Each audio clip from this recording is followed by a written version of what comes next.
How's it going there, folks? I'm Quinn of Snazzy Labs, and look, I bought a drone.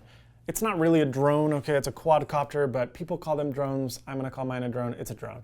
This is the DJI Phantom 3 Professional Series. I've never owned a quadcopter, not even a cheap one, and this one is not cheap, but I will talk to you about why I bought it and why it's so cool. I do wanna mention really quickly, and apologize for the lack of videos these last few days. Stuff has been hectic in school, but things are back on schedule, and in fact, I'm flying out later tonight to Denver to cover the Rocky Mountain Audio Fest, and it's going to be awesome. I'll bring you coverage on the latest stuff in headphones from a lot of our headphone manufacturers that we love, as well as amplifiers and all that good stuff. Mobile, players, it's gonna be great. And so expect videos the next several days to a week on that show. But the DJI Phantom is something that I've wanted for a very long time. Not this specific model per se, but a drone. I mean, people have flown them around time and time again, and each time I see one, I'm like, oh my gosh, I want one of those so bad. But then I'd go to the website, look at the price, and be like, maybe next year. Well, I finally got a really, really good deal on this model, and this is why I bought this one, or really a drone at all, because I got a great deal on it. But the reason this Phantom is so cool, and a lot of people ask me, well, why'd you get the Phantom 3 Professional? Keep in mind, the professional model of the Phantom 3 does shoot in 4K. And so the reason I got it was because it shoots in 4K. It shoots in 30 frames per second 4K, and it actually has the exact same sensor that is in the GoPro Hero 4 Black Edition. So I got the whole entire drone with a camera that's as good as a GoPro Hero 4 Black Edition for a couple $100 more than a GoPro Hero 4 Black Edition. So I figured, how could I not get this at this price point? And that's the reason I got this model. I've never owned a drone before, but after 3 days of ownership, it's already like the easiest thing to fly. They're pretty dang hard to crash. Like, you'd have to be hard pressed to crash this thing. I guess carelessness could also, kind of work into that equation, but very, very easy to fly. The app and the interface is absolutely incredible. The remote controller is fantastic. I can fly this thing, legally, to the legal height, which is 400 feet up in the air, and then I can fly it, a mile away without losing any range, which is absolutely remarkable. And I'm going to show you how it works right now. So let's take a look. Okay, so as you guys can tell, it is really windy outside. It's actually the windiest it's ever been with me flying it. So I guess we'll see how well it holds its position, but theoretically, it should do pretty well, because in the top of this aircraft, right in this area, we have the GPS sensors. And not only is it the North American GPS satellites, but it also connects to GLONASS, which is Russia's satellite network. So I'm currently connected to 18 GPS satellites nodes up in the sky, which really, really makes these quite accurate. Now, one of the things that's unique to the Phantom 3 is it has what's called VPS, or the Virtual Positioning System. So it uses sonar. There are sensors located underneath the aircraft, and it uses sonar up to, I believe, 15 feet to detect how it's positioned on the ground. So not only does it make sure that it stays in the same place in area from GPS, but VPS actually makes sure that it doesn't waver up and down, even theoretically in high winds. Now, I haven't flown it in winds this fast, so we'll see how well it holds its position. Okay, so launching the thing is pretty dang easy. All we have to do is put the thumbsticks down in the corner, and then we just push up on the elevator throttle. So you can see it immediately after it launches. The aircraft is tilted pretty far sideways, and that's to compensate for the extreme wind that's in the air. And as you can see, I'm giving it a little throttle in both directions now, and the controls are very, very responsive. I can go left, I can go right, I can go backwards and forwards, and the aircraft does an excellent job at holding control. Now, there's also the left thumbstick, which allows you to have elevator control, so you can go up and you can go down. And then you can actually turn it around, because the gimbal is not a 360-degree gimbal. So you have to turn the aircraft itself, which I thought would add quite a bit of noise, but the gimbal's so dang good that you won't really notice a difference in the video quality. And let's test that out now. So I'm going to press record right now on the video setting of the camera. We are now recording, and let's lift off.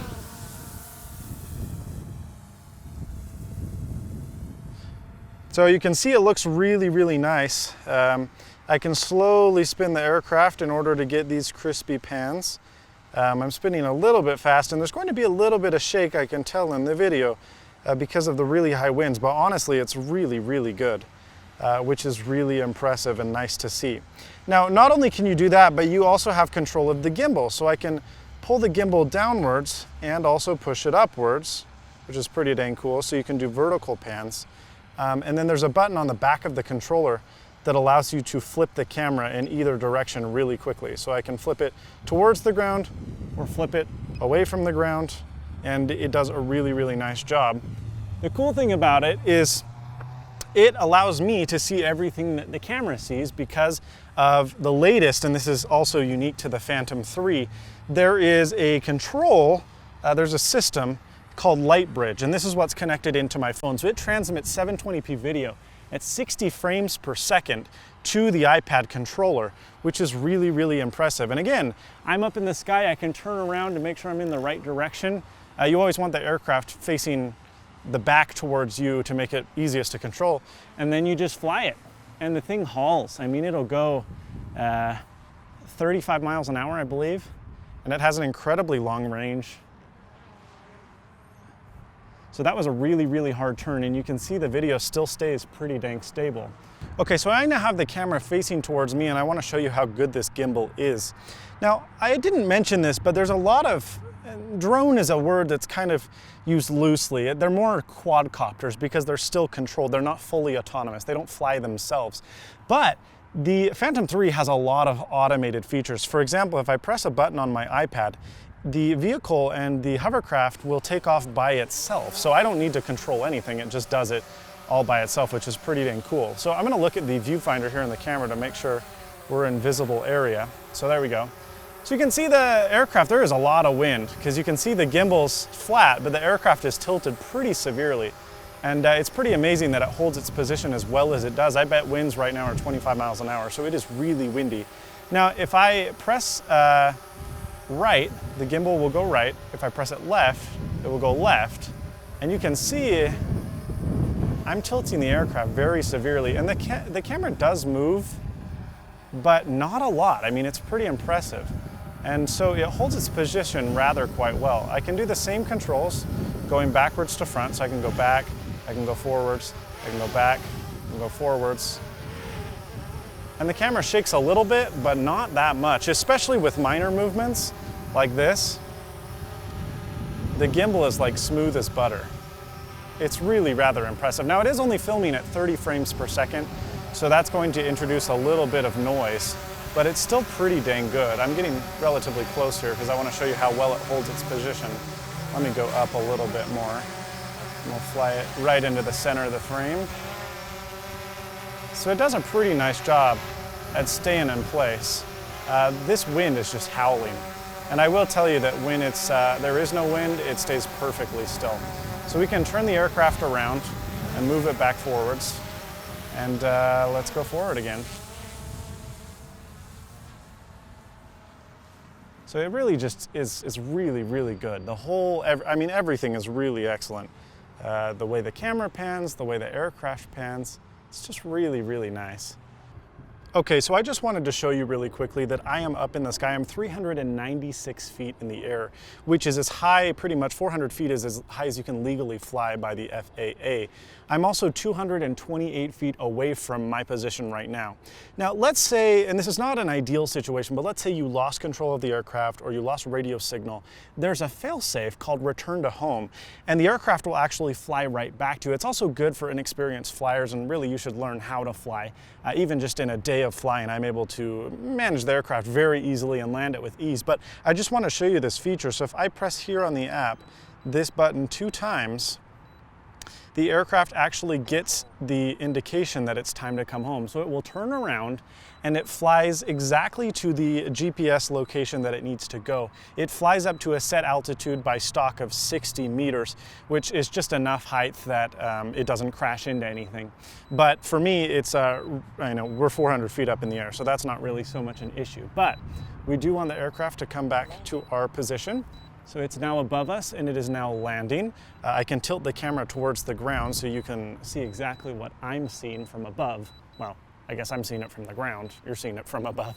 And let's see how closely it lands in the position from which it launched. It usually does pretty well. I've had places where it lands exactly in the same spot and some places where it's a few feet off. I'm actually in an area that has a bunch of radio towers, and then the wind is at extreme signal. So I'm not sure it will land as exactly smoothly as it usually does, but nonetheless, let's try and test this thing out. So I'm gonna press record on my regular video camera, because it looks like it's about 10 feet off of where it landed, but still pretty dang good.